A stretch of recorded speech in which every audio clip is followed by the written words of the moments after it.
नमस्कार मु डीसीपी भुवनेश्वर पार्वण ऋतु अवसर रे आपण समस्त को अभिनंदन एवं शुभेच्छा जनाऊछि। पार्वण ऋतु आनंद उल्लास सहित पालन करने सहित किछि जरूरी सावधानता अवलंबन करने निमंते मु आपण मानकु अनुरोध करुछि। पार्वण समय रे सहरर विभिन्न स्थान रे जनसमागम परिलक्षित होवार संभावना रही।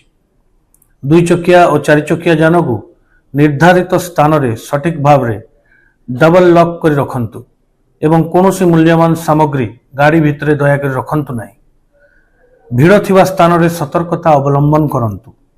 जदि कौनसी संदिग्ध व्यक्ति कार्यकलाप दृष्टिगोचर हेउची तेबे 112 बा 112 डायल करी पुलिस को ए संपर्क रे सूचना दियंतु।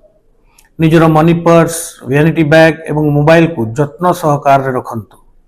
घरू बाहर को जीवा समय रे सठिक भाव रे ताला पकांतु। आपणक घर एवं ऑफिस परिसर रे आईपी आधारित सीसीटीवी कैमरा संस्थापित करंतु। कौनसी मूल्यवान सामग्री घरे रखी बाहर को आदौ जानतु नहीं। सोइबा पूर्वरु समस्त झरका और कबाट सठिक भाव बंद करछंती कि नहीं दयाकरी जांच करंतु। आपणक सोसाइटी रे कौनसी पंजीकृत संस्थार जड़े सिक्यूरिटी गार्ड को नियोजित करंतु। ट्रैफिक नियम अनुसरण करंतु एवं ट्रैफिक छकरे थिबा बाम पार्श्व को सर्वदा मुक्त रखंतु। सतर्क रहंतु, सुरक्षित रहंतु।